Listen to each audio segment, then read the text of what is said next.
This is Creative Banter, a creativity and philosophy-focused podcast hosted by Cody Schultz and Ben Horn. One of the scariest parts of working with a film camera is that you never truly know what you are going to get after you expose a frame. Was the metering right? Will I accidentally flash the film, exposing it and ruining the photograph? Or will I mess up development, leading to a paranoid fear for the next few months before I force myself to try again? Not to mention that companies such as FujiFilm keep pausing production, leading to increased prices and a fear that they'll cease production altogether. This week, we discuss these fears, along with some interesting photography products, including one that I honestly didn't pay much attention to before opening my mouth to discuss. Toward the end of our discussion, we talk about the value we bring to the table, and a bit on why we feel we have nothing worth sharing. Let's dive right into it, shall we?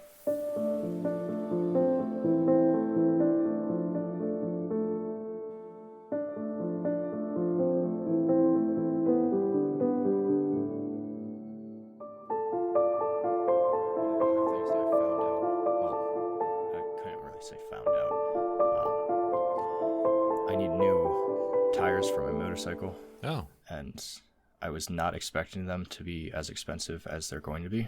So yeah, that's a fun surprise. I'd imagine it's the sort of thing where one wears out faster than the other, or do they both wear out about the same? No, about the same. Yeah. Interesting. But they last like forever because you don't put a lot of miles on them. You put maybe, 2,000 miles a year on, and that's like heavy riding, depending on, like for me at least it would be. Mm-hmm. So, I don't know, you're looking at like 4 years worth of wear that works for them. Oh, and I'm pretty sure the tires that are on it now are factory. So and it's a 2003. So they're just now like getting to the point where they need to be replaced. Like if anything, they've only been replaced once before. Yeah. So you're looking at maybe, depending on how much you ride and road conditions, all that kind of thing, probably like 5 to 10 years for something like that. But yeah, that's always a fun time when you realize how expensive that is, because I think I've only done it once before. Mm-hmm. And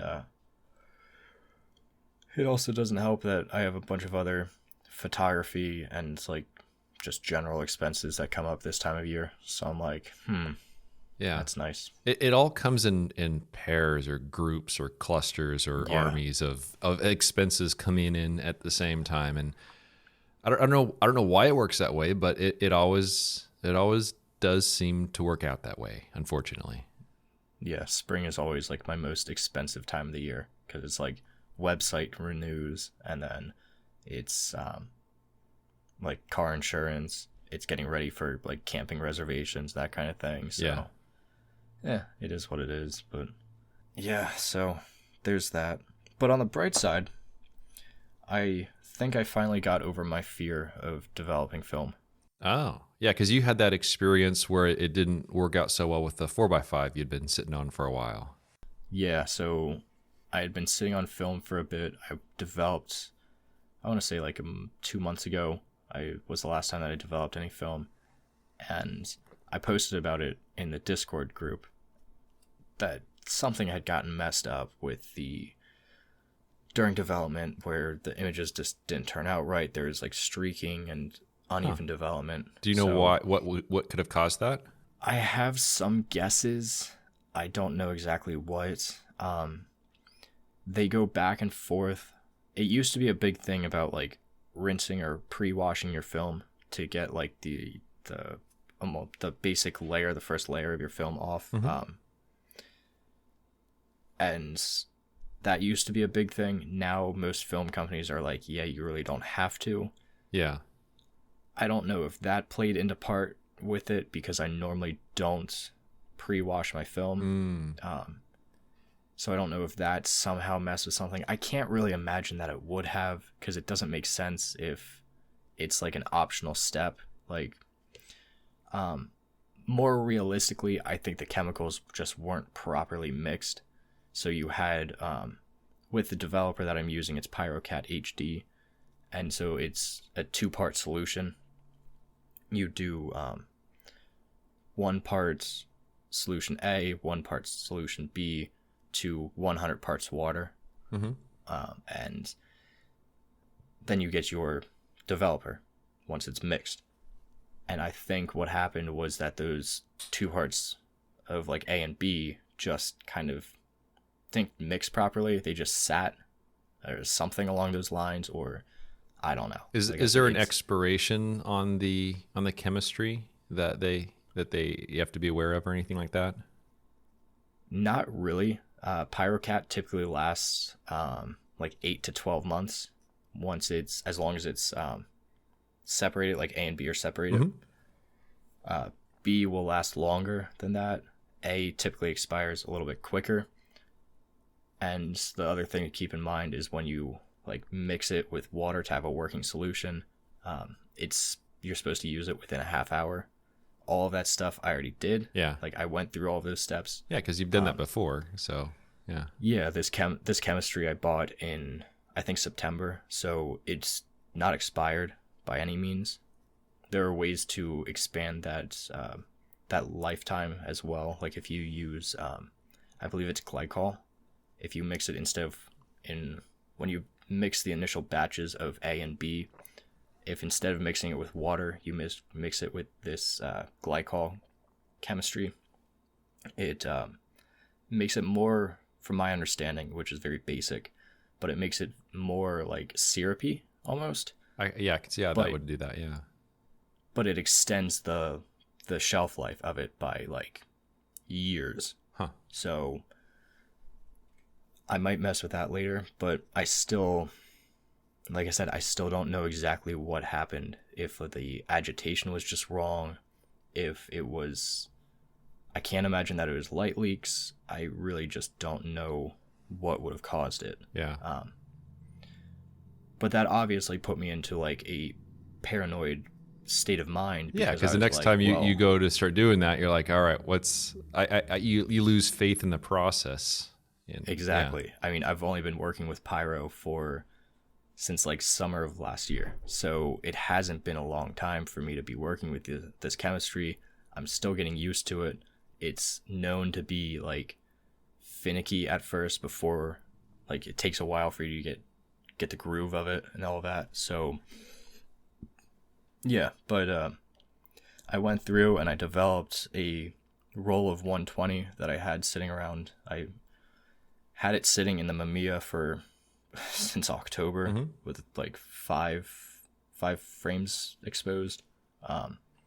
So I just took some basic photographs around the house just to get the rest of the roll exposed and developed that.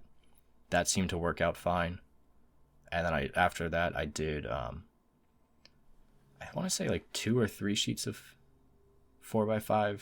And that went well. And yeah, I mean, the exposures on them are a little off, but that's not the chemistry's fault. And then I was still unsure of myself at that point,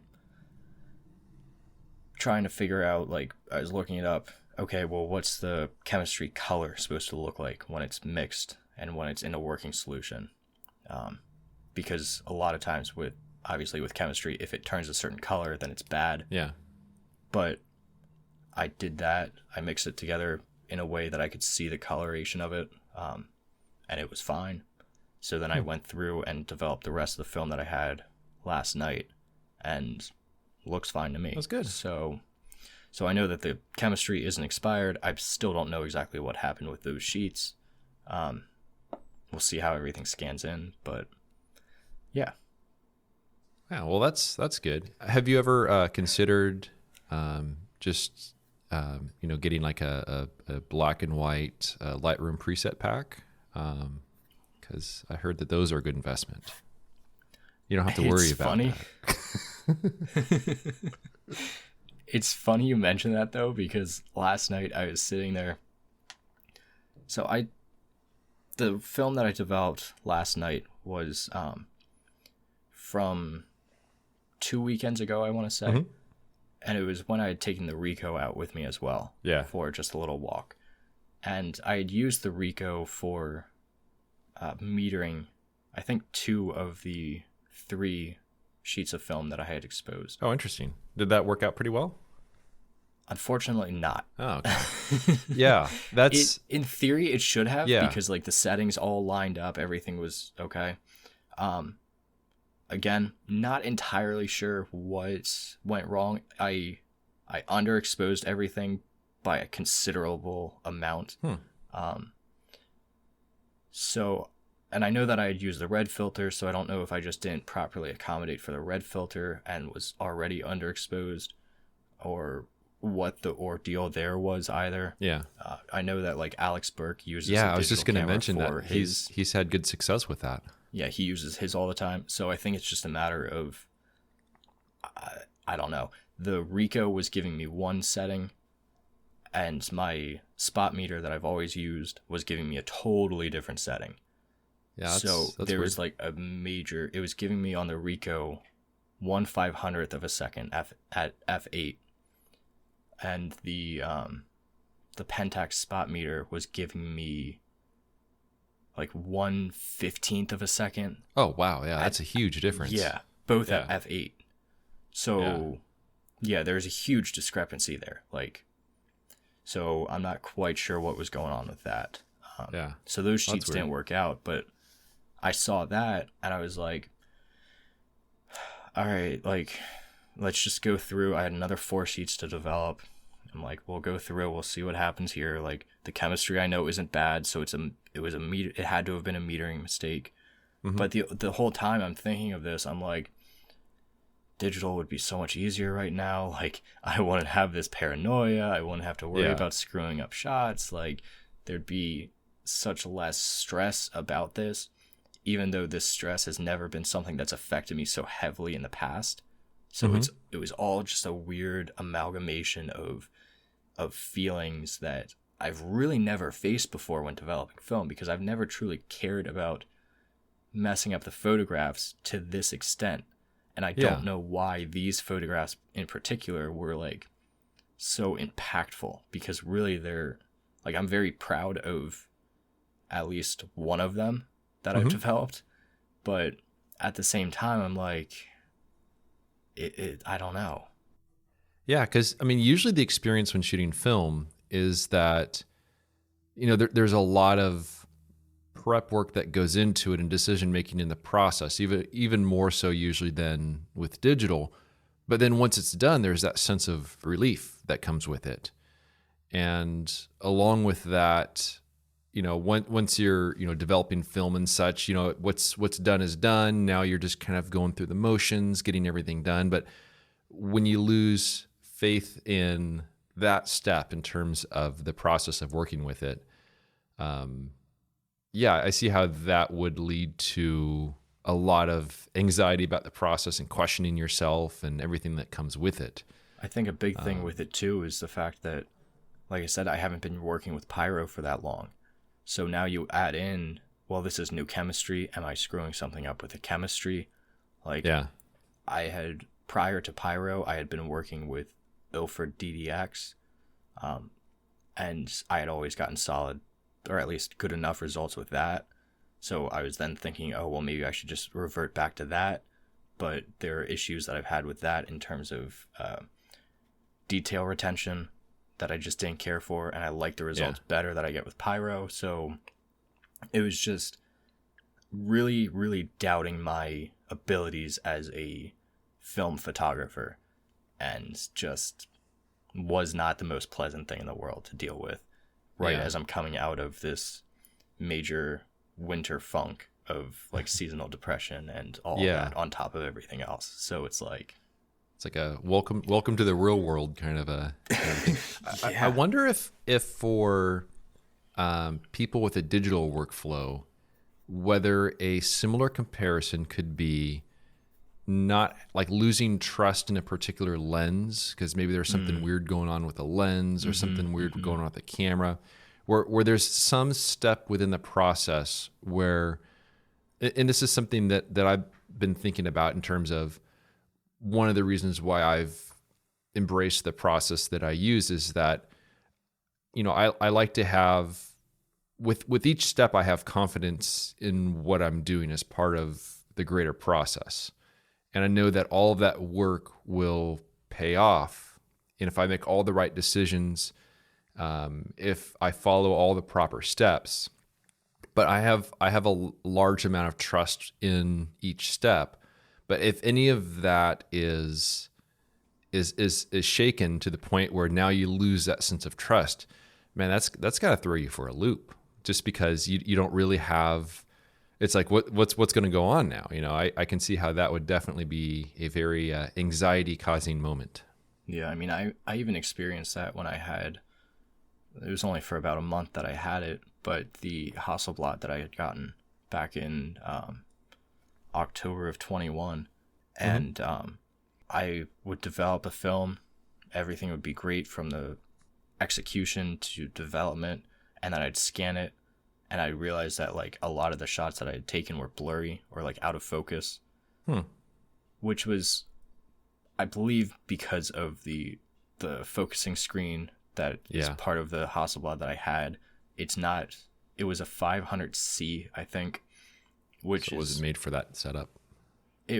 It's focusing screen you can't change unless you take it to like a repair shop or something. You can't do it at home very easily. It wasn't until I think the 501CM or the 501C, I might be getting that wrong, but that you could start changing the focusing screens on it.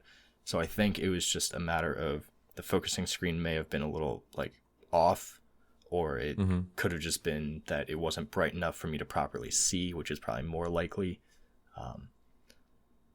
So yeah, I definitely get that paranoia of, oh, this camera, this lens, this chemistry, this whatever isn't working, giving me the confidence to produce the kind of work that I really want to produce, and I know I'm capable of producing.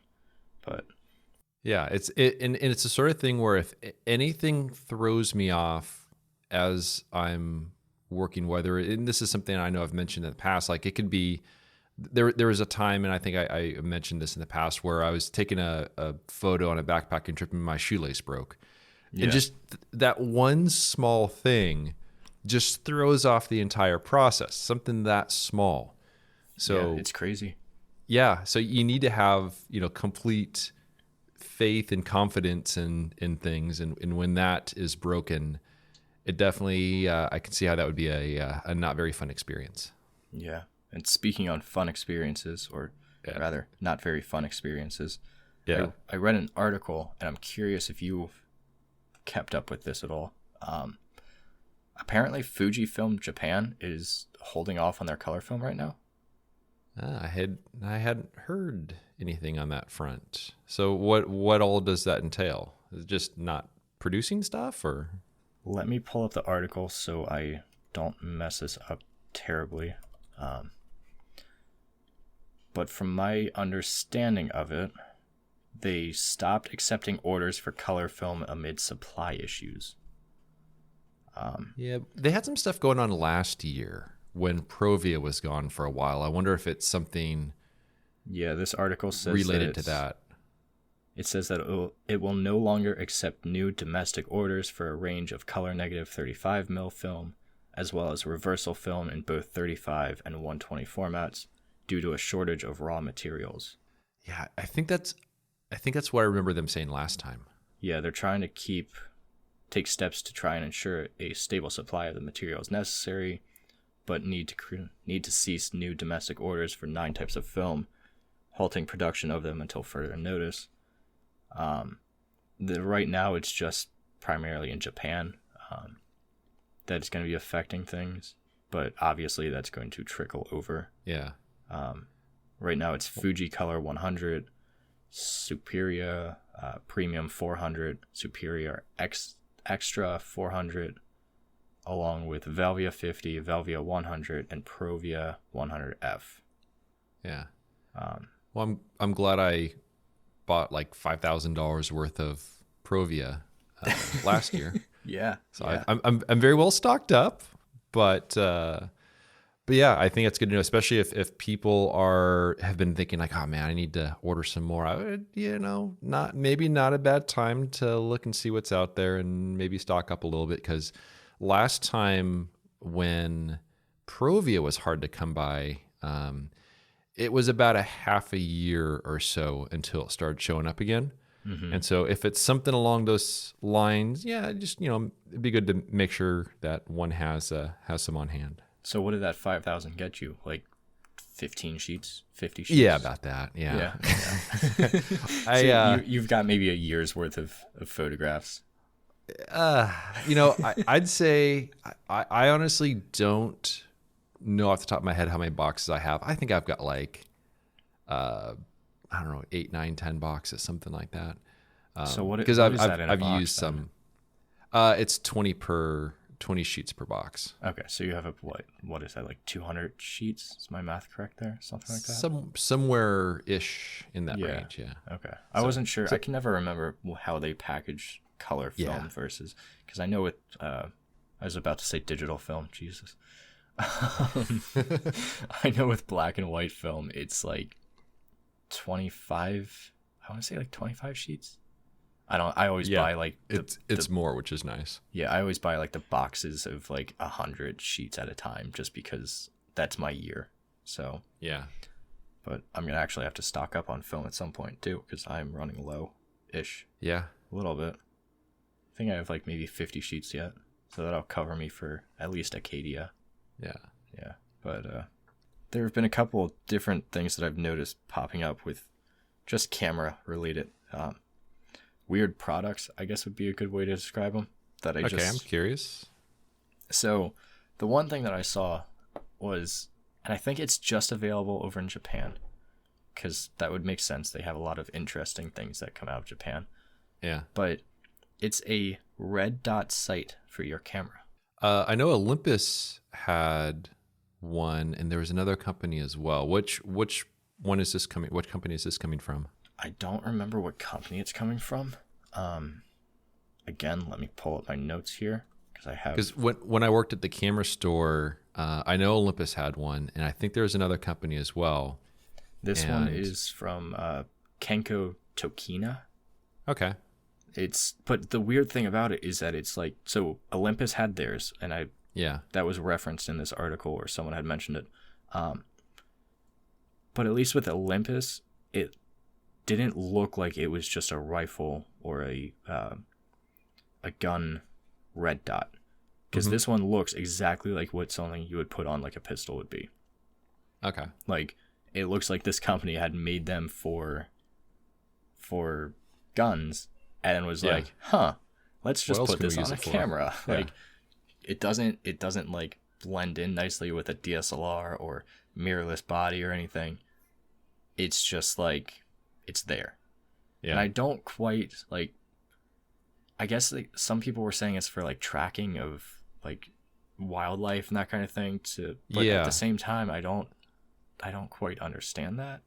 Maybe that's so just it me. was we had when I worked at the camera store, we had the ones from Olympus, and it was a clever design. It would pop up, and then when it pops up, it has a pretty generous viewfinder. And the way that the sight works, I mean, you can look at it from side to side, but as you move your eye from side to side, the dot stays fixed. Right. Yeah. And so the thought was that you could basically match it up to a center focus point on your camera and kind of calibrate it. So, you put it on a tripod, you aim the center focus point at something, then you kind of aim the red dot so that they're kind of the same. And so now you can just hold the camera up and just look through that sight when it just makes it easier to aim the camera at like a bird flying in the sky that would otherwise be really hard to find by just randomly pointing your camera up and trying to find it. So that's what people are using it. They're using it for wildlife and stuff of that sorts. I'm not sure of any other uses beyond that. I'm sure there's some, but that was a primary use for customers when we had them. Interesting. Yeah, I'd never seen that like done before. It wasn't until this article that I even knew that it had been done before with Olympus. Makes sense. I mean, given that, like you said, the red dot's not going to move, so like depending on how you orient your face. So, and for the people listening, they might be picturing something different. They might be picturing like a red laser that you shoot at the subject, which this is not. This is simply just a viewfinder with it looks like a red focus point in the middle of it. And as you look through there, basically that's the same thing that the center focus point on the camera would see. So it just allows you to line with distant subjects if you had like a 500 millimeter lens or something like that. Yeah. Now, if it did shoot out an actual laser, that'd be cool because I'd just take that hiking, and when a mountain lion showed up, I'd just have some fun with it. But do the thing where it kind of chases its tail. That's always a winner. So let's see. From our conversation so far, you would be eating peanut butter from a squeeze pack with a bear. Yes. And having in one hand. And then the other hand, I will be playing Chase the Red Dot with a mountain lion. Okay. All right. Yeah. We'll have to get to like a trifecta here at some point. A couple episodes. We'll figure that out. Yes, for sure. One of the other things that odd products, not really odd, they're very useful, and I'm glad to see that they're doing them, but just the execution of them was kind of weird. I got an email from Intrepid, and I'm sure you got this one too, if you're subscribed to their stuff still. Mm-hmm. They just released a focus hood and a half frame dark slide thing. Mm-hmm. But I found the focus hood design to be very odd. I don't know if you checked that out yet. I saw it in the email. Yeah. Typically with a focus hood, at least from like Chamonix, they have it where it just attaches to like the back of the camera where the ground glass is still attached to the camera. So like it's strictly like just together. It's not like you have to remove a part of the camera to put the focus hood on and then swap it again. Mm-hmm. But with this Intrepid design, it looks... Oh, never mind. I see what they did. Okay. That makes more sense. They usually have like a folding design. Yeah, so when I first looked at this, and I had just looked over it quick, it looked almost like you had to take the ground glass itself off of the camera, grab this other apparatus with a focusing hood, put it onto the camera, and then focus, and then swap them again. Just from a real quick look at it when I did it. Yeah. Obviously, that's not the case because that wouldn't make sense now that I'm thinking about it more. Yeah. Yeah, I had the first large format camera I had, it was a Toyo. It was a 45A2. And that camera had a built-in hood, which I imagine is very similar to the Intrepid one, where it was on the back, you flip it open, and then it has like little cloth sides. And, you know, it worked fine. Though I found that for what I was doing, I would still need to use the dark cloth, and I found that kind of got in the way a little bit. So I would think maybe their execution might be a little better or something. I don't know. Maybe I just wasn't used to it. I could also see how it would be good for if a person is using it to shoot something other than landscapes, like maybe portraits or something, where you want that quick setup of the camera and you're not as, you know, trying to dial in very specific stuff like a landscape would require. Yeah. Yeah, now that I actually looked at this a little bit better, because the video that they put on, it just, for some reason, it just did not click in my head that even to focus, you would still need the ground glass regardless whether you have. So, yeah, it definitely, it does look like a clunky design, though. I will say that. They always are going to be like that just by their own nature, I think. Yeah. I can't imagine them being, like you were saying, can't imagine them being very useful for, depending on the situation. Maybe in the woods they wouldn't be too bad. And I know a lot of, or certain cameras, like you said, I think the Toyo and other ones like that typically come with one. Yeah. And actually, I think if I remember right on the Toyo, if you didn't want to use it, it would like hinge out of the way or something. And I think that was the part that I found to be kind of annoying, just because it would hang out in a weird way. Yeah, I think Alex Burke had a Toyo too. And his, like, you could see that it would hinge a certain way that you could get it out of the way a little bit. But again, yeah, I could see that being more of a pain than it would be useful. Definitely something for like portraits or where you know you're only photographing in specific conditions. I mean, there are modifications that I need to make to my little homemade dark cloth.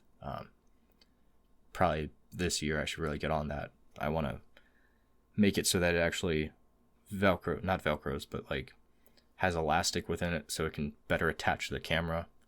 Because right now it's essentially having a blanket over my head.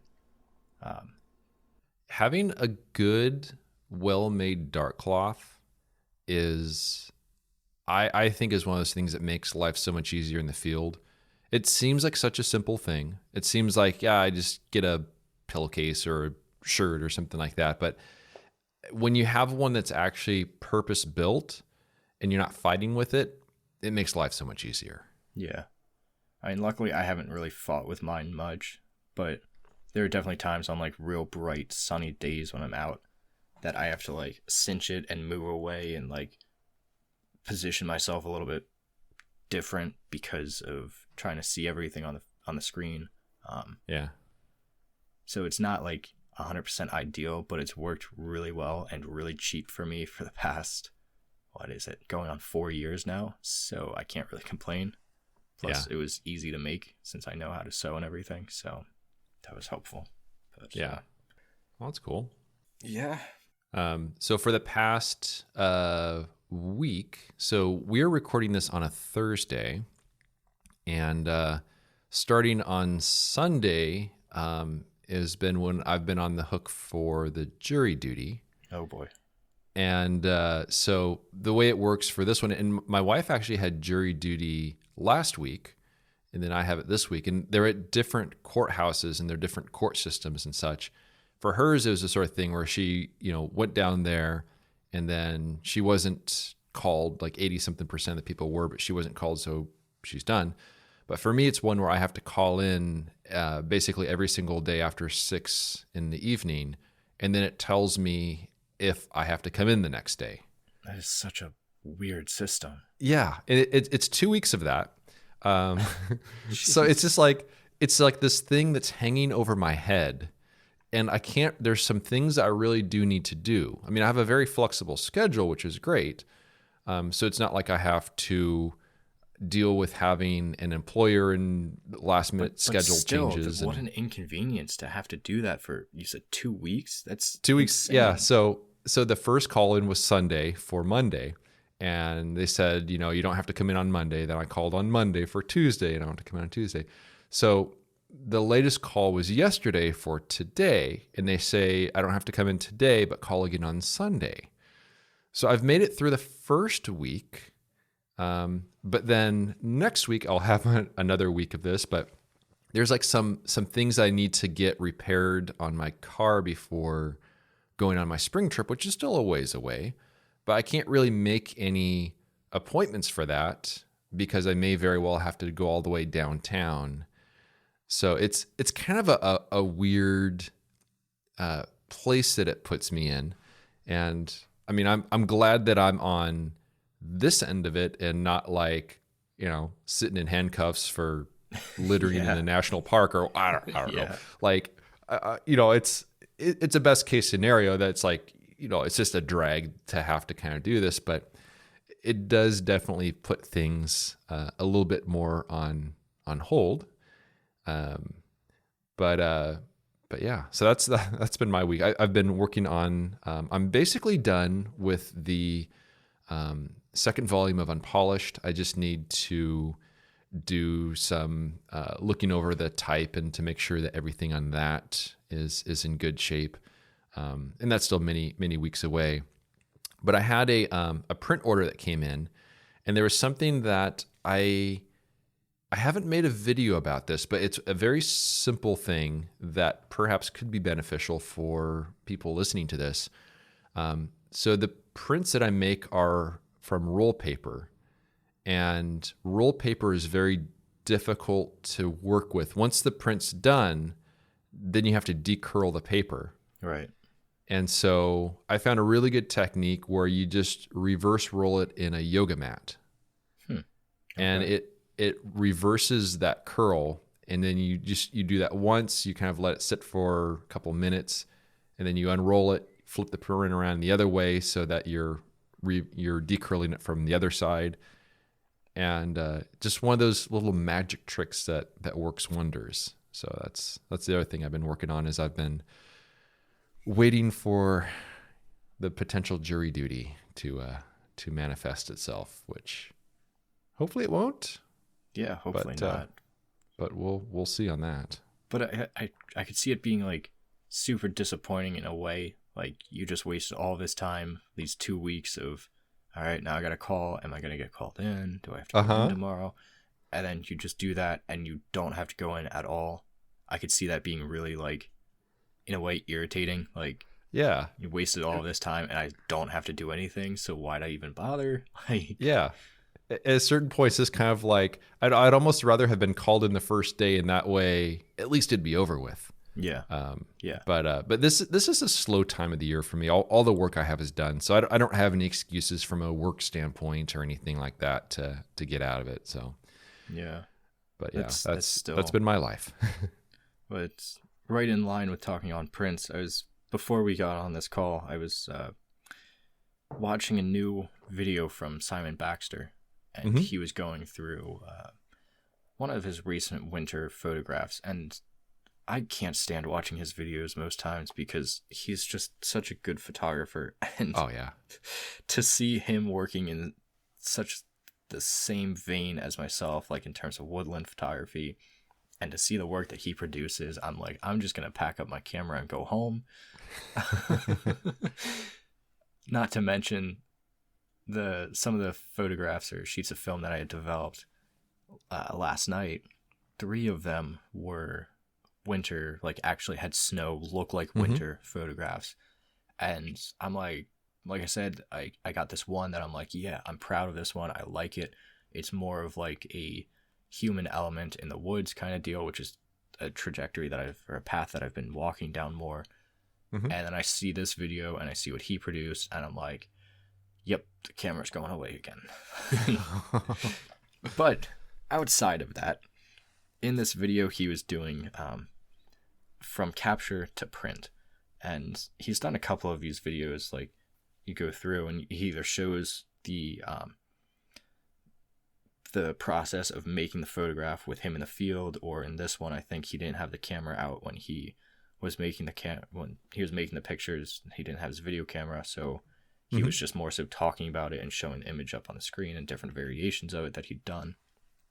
And he then goes into the editing process and how he messes with the image to get to the final product of what he wants, all while thinking about printing.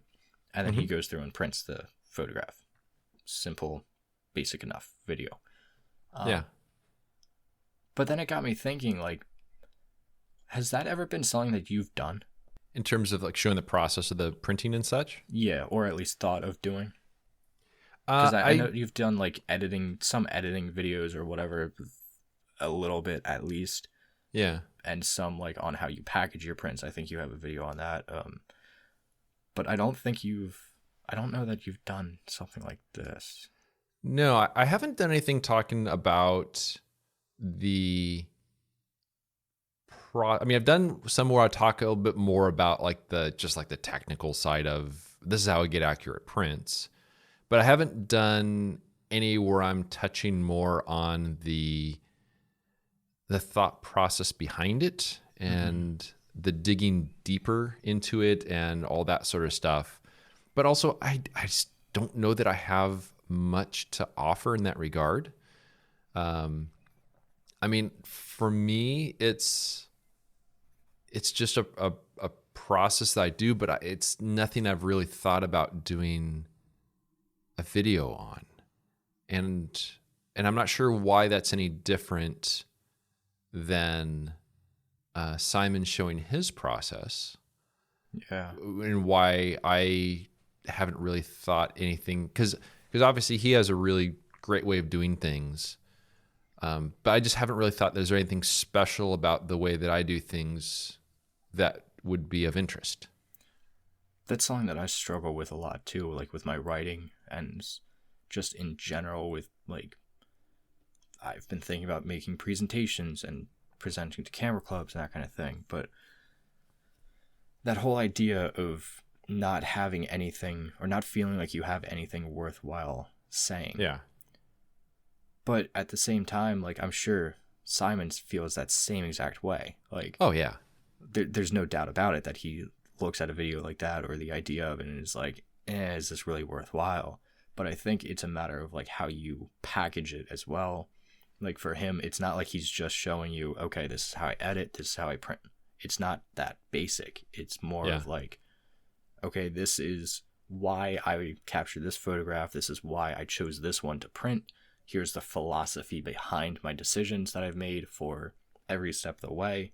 Like, here's why I chose to print at this size, or this is the general idea of how I wanted the image to look. So this is how I got it there and why I wanted to get it there. Like, so I think if you take on an approach like that, where it's more obviously beneficial, and at the end of the day, we all have something to bring to the table that is worthwhile sharing. So yeah, which is very true. I think for me, it's very difficult to create a video like that just because of I don't know. Those are the sort of videos that I have a hard time doing. I think I'm much more, I do much better when I'm in the field versus most of the stuff kind of more in the studio and talking about the thoughts behind stuff, the reasoning behind stuff from an image is one thing, but when it comes to translating it to a print, it is a tricky one. Like I could see, and I know you're not one for like clickbait or like super like technical videos or anything like that, but like just thinking about how beneficial it could be for people, even like myself. So speaking very selfishly here to like, but I know that I would get a lot of benefit from watching a video capture to print from you, or like in that same vein, watching a video on how you go about your portfolios and making your portfolios. Obviously, ton of work in and of itself, and then adding video to that is even more. But yeah, the point still stands. There's definitely a lot of value in those type of videos that you could bring to the table. And I think those listening and those that are a part of your YouTube audience and all of that would get a lot from that, to be able to see that process. If for maybe not for their own photography, or if they're not into photography, whatever, but just to see that other side of things, of the other side of how you run things, I think would definitely I can see how that could be something. To me, that's something for like the summertime months, when it's like maybe after I've, spring trip is done and there's a lull kind of in my schedule between that and the fall trip. I could see doing something along those lines. Perhaps I'll have to add that to the list and think of a way of making it sound smart. Because that's a challenge. Because right now it's like, here's a picture of a tree, and I printed it. Here's a picture of a tree. There, it's a picture of a tree. I think I have a hard time with the reasoning behind it. But just like you're saying, I think people they'll pull stuff from it that they will. Yeah, absolutely. Yeah. There is a little bit unrelated, but maybe not so much. I have a question for you. Do you play Wordle at all? I've dabbled. You've dabbled. So because I was thinking about this, I don't play it every morning. I play it many mornings. It's kind of the routine I have. And there's only one that I've missed. I haven't played all of them. There's some where I'm just like, I can't figure it out. So I'm just going to leave it here, and because I don't want to reflect on my stats. That one I missed still haunts me. But the reason I ask this is I'm curious if you have a strategy for Wordle. And this is going somewhere. I'm just curious if you have a strategy for Wordle. For the few times that I've actually played it, my problem is I like to try and stay away from my phone in the mornings, and it doesn't work. Yeah. So adding Wordle to that, where I feel like, I'll wake up and do Wordle. That's a great idea. And then I'm off doing something else on my phone. My only strategy would be to like use as a word with as many vowels as possible to knock those out. Other than that, no, not really. So my strategy since the beginning is I start with the same 4 words every single time. And those words are tears, chimp, blown, and fudgy. Very serious words. But they use like all the most common letters. So wait, when we say tears, are we talking like tears of a like level, or are we talking tears from your Tears face? of sadness or joy. Okay. Yeah. So between all those 4 words, tears, chimp, blown, fudgy, they use like the most common letters. And then I'll know basically every letter that's in that word. I'll have a good feeling for the order, and then I can guess it on the next try. And I was just thinking about how my approach with Wordle, it's kind of a slower approach. Sometimes people try to get the answer as fast as they can in as few guesses as possible. I have a more roundabout way of doing it. And it's only once I have all those variables on the table, or the tail, maybe my dog's sitting there and it's on his tail. But once I have all those variables in play, then it's easier to make a decision. And I was thinking about how this is kind of similar to if I'm pulling up to a stoplight and it's red and I'm in the right turn lane, I will glance at the other light to see who has the green, because I want to know who has the green before I turn. Versus the person behind me will be like honking because I paused for a moment before turning right.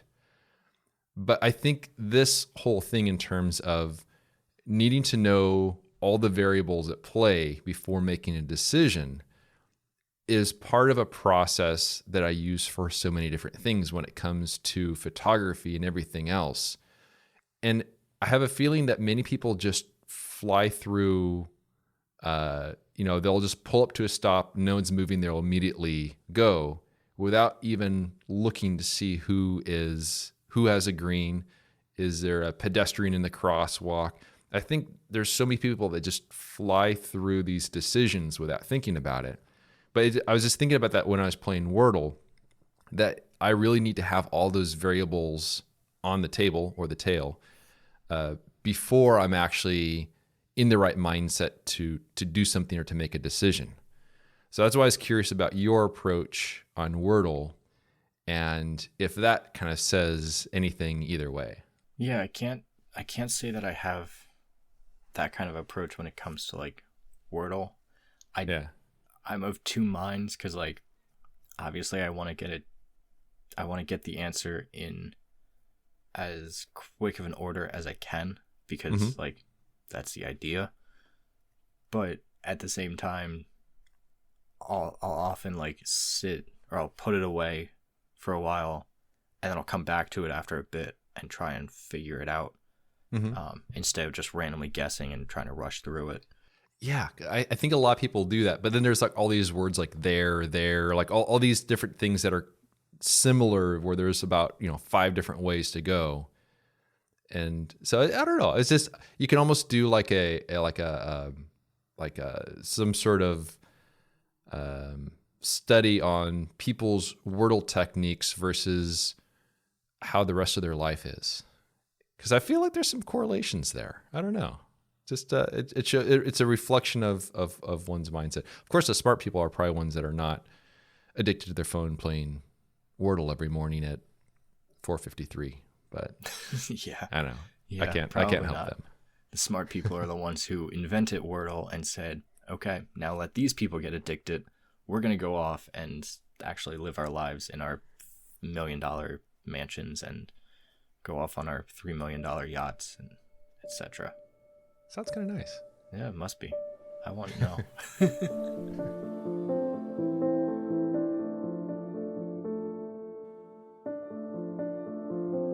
I hope you enjoyed our creative banter. You can learn more about Cody's work by visiting his website, codyschultz.com. And you can find my work at benhorn.com. For further discussion, join us at patreon.com/creativebanter. It's a place where we can interact with you, the listener. And although we greatly appreciate those who contribute by joining a tier, discussions are open to everyone, whether you're a paying member or not. Thanks so much for listening, and we'll see you around next time.